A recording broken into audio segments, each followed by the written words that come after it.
Hello नमस्कार welcome back to my channel guys आज आपण मानक अंडा बिरयानी रेसिपी नहीं आसी होपफुली आपण माने एंजॉय करेंगे। तेज चलते देखी ना आज recipe then let's get started.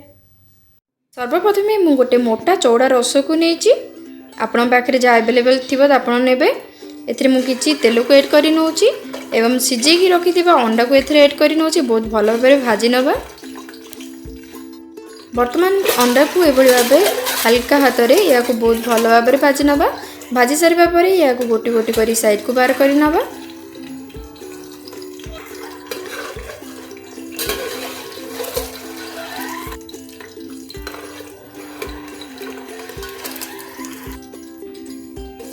वर्तमान मुझे तीनोटी मीडियम साइज कि चारोटी मीडियम साइज पियाज को मुझे एड कर नौची एवं पियाज को बहुत भल भाव गोल्डन ब्राउन कर नवा। या साइड को बाहर कर रखना लेयर पे दरकार हम। पियाज क्वांटिटी अधिक करें जहाँफल बहुत भल लगे। वर्तमान राइस को बनी नवा बासमती राइस मुझे किसी पानी को एड कर नौची गोटा मसला को एड कर नौची तेजपत्र ग्रीन अलैच स्टार सिनामन स्टिक लवंग गोलमरीच जावित्री बड़ अलैच एवं किसी साइज को एड कर नौची स्वाद अनुसार लुण को एड कर नवा। पानी बहुत भल भाव बॉयल होगा सो कर रखि बासमती राइस को मुझे एड कर नौची मु 15 मिनट बासमती राइस को सो कर नहीं। वर्तमान ये भाव में मझे घोल नौतुबा वर्तमान 70 to 80% भात कुक होगापी दबा या साइड को बाहर कर नवा एवं बिरयानी मसला को प्रिपेयर कर नवा। वर्तमान सेम तेल रे मु किछि गोटा मसला को एड कर नौची ग्रीन अलैच दालचीनी लवंग स्टार कला अलैच गोलमरीच तेजपत्र एवं किसी साइज को एड कर नौची बहुत भल भाव फुटापी दबा। वर्तमान तीनोटी मीडियम साइज पियाज को एड कर नौची बहुत भल भाव भाजी नवा। पियाज को प्रथम जो पियाज को आम गोल्डन ब्राउन कर बाहर कराई आम लेयर दबा बिरयानी रे यही सब पियाज को मसला बनवा। वर्तमान मुझे किसी अदा रसुण पेस्ट को एड कर नौची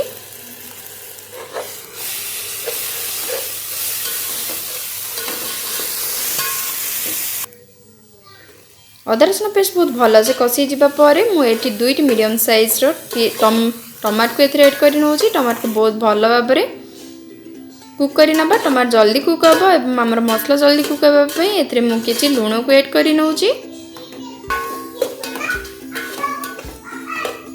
वर्तमान आम टमाटी बहुत भल भाव कुक हो सारी। वर्तमान ए मुझे हलदी गुंड को एड कर नौची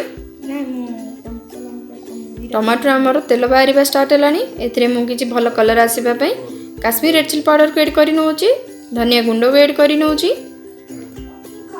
किसी बिरयानी मसला को एड कर नौची सबू मसला को टमाट मसला सहित बहुत भल भाव गोल ना गोटे मिनट पर्यंत या भाव में गोल ना। वर्तमान आमर मसलाटी बहुत भल से कुक हो सारी।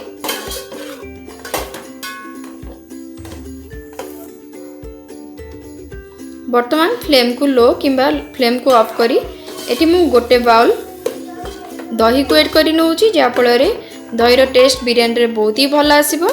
आपन जदि अधिक दही एड करबा चाहती ताले टमाटो क्वांटिटी कम करेंगे। आपन जदि सेम क्वांटिटी एड करबा चाहती ताले टमाटो मीडियम साइज दुईटी एवं गोटे बाउल दही को एड कर नेबे। वर्तमान आमर दही को एड करबा परे बहुत भल भाव मसला सहित गोली सारा पर भाजिकी रखिदेबा सीझा अंडा को एड कर नवा और मसला सहित बहुत भल भाव या भाजी नवा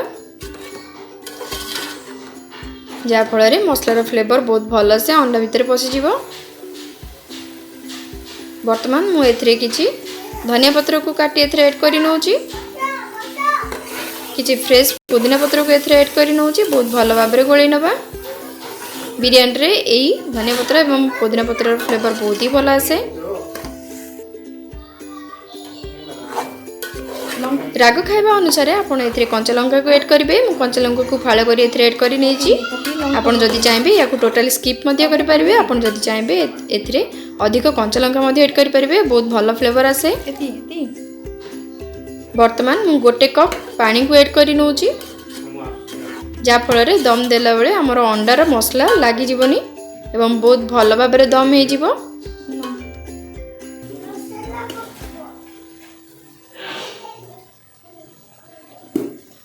बर्तमान आमर बासमती राइस 70 to 80% कुक हो सारी एथिरे गोटे लेयर देदेबा एवं पुदीना पत्र को अल्प किसी पुदीना पत्र को एभली भाव सजै नबा। बहुत भल कलर आसवाई मुझे किसी फूड कलर को यूज करुँची। आपड़ जदि चाहिए या स्किप करेंगे किंतु बिरयानी रे बहुत भल कलर आसे। भाजिकी रखि फ्राइड अनियन को एड कर नबा। हाफ अनियन को एड कर नबा पर आउ हाफ अनियन को पर एड करवा। बर्तमान मुझे कि पुणी बली भात को एड कर नौची। पुणी थरे धनिया पत्र एवं पुदीना पत्र को एड कर नौची। आपण पाखे जदि अधिक पुदीना पत्र थाए ताले आपण एई लेयर रे आपण पुदीना पत्र को मध्य एड कर परिबे, धनिया पत्र को मध्य एड कर परिबे। पुदीना पत्र सहित आपण धनिया पत्र को मध्य एड कर परिबे एवं फ्राइड अनियन को एड कर परिबे। फूड कलर को अल्प किछि मु एड कर नौची। वर्तमान केसर को अल्प समय पई मु क्षीर रे भिजे रखितली तार फ्लेवर आसबा पई मु शेषरे किछि केसर को एड कर नौची। केसर क्षीर को बर्तमान बहुत भल फ्लेवर आसवाई गुआ घी को एड कर नौची। 2 स्पून गुआ घी को बहुत भल भाव में स्प्रेड कर नबा। बर्तमान या कवर दे या 10 मिनट या दम देबा। 10 मिनट दम देबा पर फ्लेम को ऑफ करके रखिबा पर या देखंतु बहुत भल से हमर बिरयानी हो सारी। Thank you for watching guys, see you soon.